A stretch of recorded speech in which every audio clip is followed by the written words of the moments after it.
as you can see, we are still talking about color girls. But anyway, we want to move on to something else. The benefits are coming out. You know, Tyler Perry, he was on with Oprah Winfrey.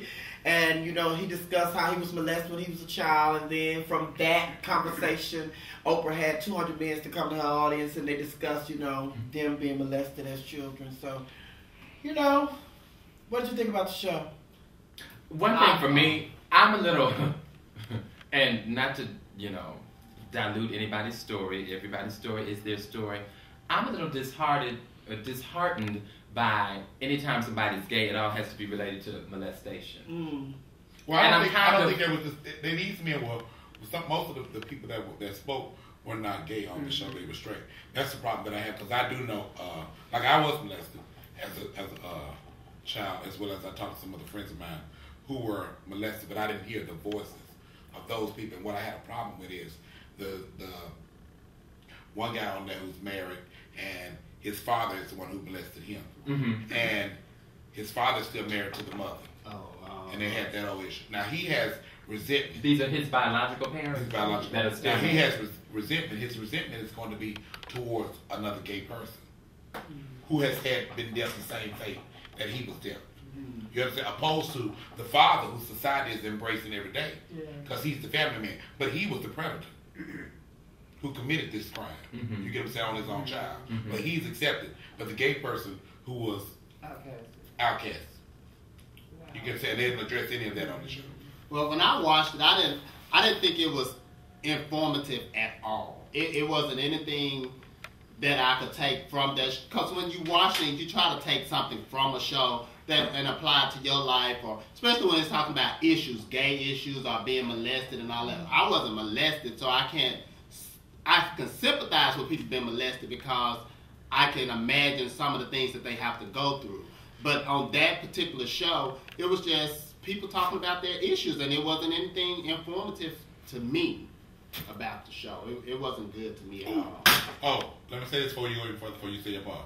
Now, though I was molested at a young age, I was gay prior to that. You know what I'm saying? I think for me, that's a part of my thing too, because I can think back, I wasn't molested, but I had experiences with a young man that I was already playing with dolls and doing stuff, and it was kind of like touching stuff and experimental stuff that I think, had I not, because he didn't do it with anybody else, I think it was because he knew that I was a sissy. But I wouldn't really consider that I was molested, because he was a child too, and we were close in age, and it wasn't anything where, you know what I'm saying? So maybe my perception is off, but I think I was already who I was before that happened, and that's a reason why he chose me. I just think the squeaky wheel gets the oil. Like, to me, they know the people that are going to do it. To me, they already know who their prey is. You know what I mean? Right. They already know. They look at you. You know, he gets, Jason's a sissy. So, you know, rather than go to somebody that's, that is straight on the football team. But some of those men that were on Oprah wasn't, they're not gay.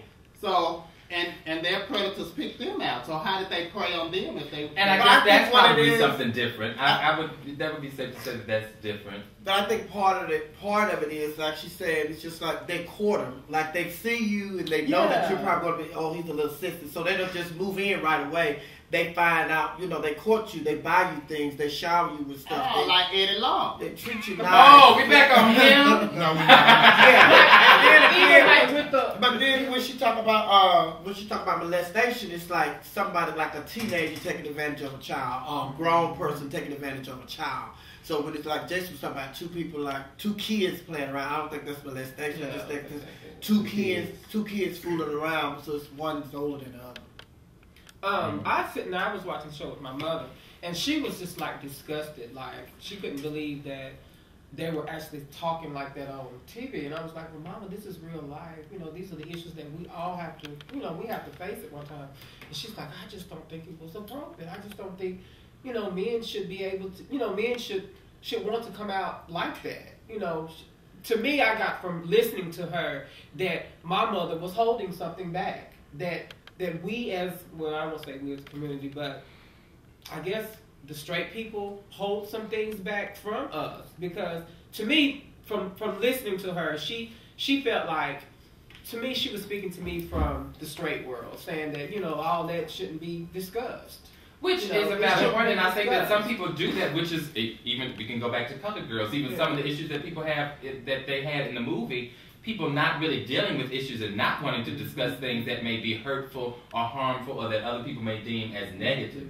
When in actuality, we have to deal with those things that are uncomfortable for us in order to move past I think that. it should be dealt with. That's You don't why want to be held in bondage. I like the guys coming out, but I didn't see any solution coming from it because you didn't get a chance from both sides of the spectrum to speak. You get what I'm And saying? that's the key. Yeah, it was one. That's the key when you deal with your issues and you need to come to some resolve and be able to move past them. If you just say, I got this issue, and you're still there, well, then what's the point of you announcing that you have like an issue? yesterday, if you part watched two, right? Oprah when she asked Joe Jackson, did you beat your children? He had a problem, I guess, with the term beat. And Catherine told him, yeah, that's how black people raise their children, so you might as well own up to that. Right. So I guess he just, the same thing when you were saying about the opposite end of. Yeah. But I think but Joe had a problem with the definition of beat. When you say beat, you think about, you know, the way the slave master beat the slaves and stuff. So he was like, no, I didn't do that. But then Catherine was like, well, yeah, just go. That's how black people raised their kids back then. You know, we whipped them. So Well, hold on. That's why how black parents raise their children, because that's how white parents raise their slaves. Yeah. That's how they kept them in line. Mm. The beating was handed down. Mm. Oh, okay. Mm. So it's a beating, wasn't a whooping. No, it wasn't no whooping. It was a beating. What's the difference between Yeah. a beating and a whooping? But like How many licks does it take to get to the But I would get whooped as a child, which it was only maybe 3 times in my childhood. That explains a lot. I was a good child, and there was no reason for me to get whooped. But my mother would, you know, I would lay down on the bed, and she would take the belt, and she would whoop me a few That's times. not a whooping. That's a whooping! No, that's a whooping. That's a whooping. Now, she wasn't just punching me, knocking me down, that's a beating. Oh, no. I think that's the difference. We were trying to establish the difference. I was making go outside and pull the switch off the tree, pull the leaves down like this. If you came in with a little one, they would whoop you with the little one and go back out and get the tree. Now, my grandmother would do that. My grandmother would do that. With a bell, honey. You trying to hold the end of the belt, you yelling, and all you hear is, this is gonna hurt me more than it hurts her. I think we turned them into beatings. Look what you done made me do. But we don't want to do like Oprah. We don't want to start a topic off and then we don't have any solutions. So we said we're gonna talk about the benefits of coming out. So what are some of the benefits that you guys have experienced from coming out? I think it gives you a closer bond with your family and friends.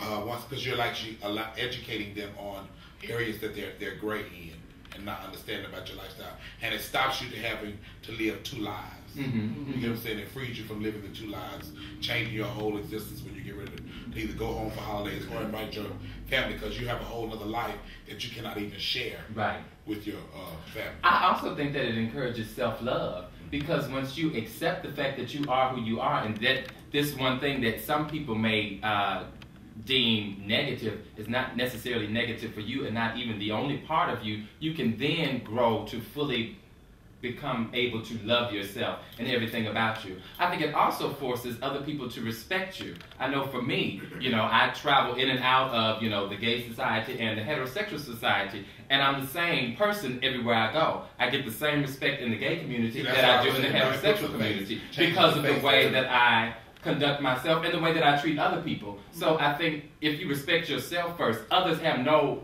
choice but to respect you, whether they agree with what you do or not.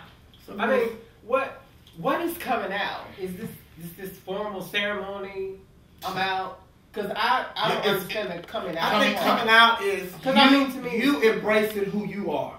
So I think the overall benefit to me, the overall benefit to coming out is you accepting and loving yourself, like Jason said. Once you accept and love who you are, what goes on and what people's definition of you and what other people say about you, it doesn't matter. Because the only definition that you are living your life by is the one that you define yourself by. So coming out is you embracing who you are. Right. And this was actually a topic that I brought to us a couple weeks ago from a conversation that I had with a friend of mine when we were at dinner.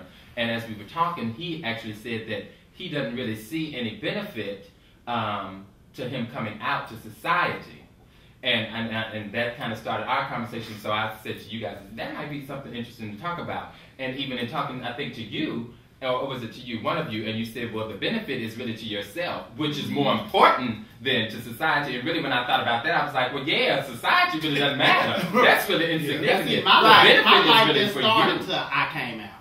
Right. Exactly. My life got better and easier once I came out. Exactly. Well, actually, nobody's life actually starts until you come out, if you're really being honest about it, because you're not being yourself when you're hiding who you are. But I never hid who I was. Well, no, I never hid who I was. I didn't know what it was that I was dealing with because I had nobody, like I said a couple episodes back, I had nobody that I could talk to about this. So the feelings and the things that I was going through mentally, I didn't know what it was. So that's the reason I say my life was easier once I identified with it. Which is so funny because, Jasmine, I'm from a real small town, and I like when you say what is coming out. I never knew what coming out was because this has been me. But it never changed, never discussed. Never. And for me, my mom has never asked me nothing. Never. I don't know what time. So I came out to my mother. We had this. Yeah, it's the same. No, and I because my mom asked me, and this is when I was in college. My mom asked me, she asked me, we was watching Oprah. Oprah was doing a show, something gay topic or something. My mom asked me if I was gay, and I didn't answer her. And then she's like, "Did you hear me talking to you?" And then it's just like, "Mama, Oprah, be quiet." But coming out to me is when people in school, like when you was going to school and everything, and people would ask you, "Are you gay?" You know, somebody call you a sis, and then some of your friends will come to you and say, "You a sis? Are you a sis?" And then you just like, "No, what are they talking? No." Which that's the beginning of it for me. In high school, I had a boyfriend, and people knew, but it wasn't until I had the conversation with my mother. I was a senior, my senior year. You had a boyfriend in elementary. It wasn't until my mother questioned why he was coming around so much. Don't get any type of funding in the mail. I will announce your name. But my mother questioned why he was hanging around so much. And I finally told her, I said, because Mom, I'm gay, and that's my boyfriend. And it was then after that, for me, because the close relationship that my mother and I have and have always had, after I had the conversation with her, what anybody else thought really didn't matter. And I haven't had that conversation with anybody else in my family. Really, they know, but I've just continued doing things that I've always done. Never took the label gay, though. I've never identified with that. I know that sounds crazy coming from me, of course. But I just never have identified with the word gay. I just never have. Never. Even as a child growing up and they say, it just never. You were just who you were. Yeah, it just never registered. I think other people put that because we don't really know. We are just being who we are. But because that word is there and people ask and then I guess that's who I am. I guess that's what I am. If that's what you say this is, then that's who I am. You lump too many people in that word gay. It's just because I just think it's too many people. Yeah, you in there too. You just don't know it. You haven't accepted it yet. But anyway, we all come to the consensus that, embracing who you are is the benefit to coming out. Now, we've been getting a lot of fan mail, a lot of emails. Y'all been going to the Dysh, our fan page on Facebook, and a lot of people have been leaving comments. Some of those comments. Yeah, because I think it's better to embrace who you are in AIDS and the diminishing of the suicides. Wow. Mm-hmm. If they see more people empowered by who they are. Mm-hmm. Go ahead. We only have 30 seconds. I just want to give a shout out to Comedians from Connecticut wrote that he enjoyed the show and he wanted us as entertainers to realize that we have a great influence on the gay community. Oh, thank you. And you guys have a great influence on us as well. Yeah, and everybody's text us and send us emails and keep those comments coming because, as you see, we are responding on the Dysh. Thanks. Until next time.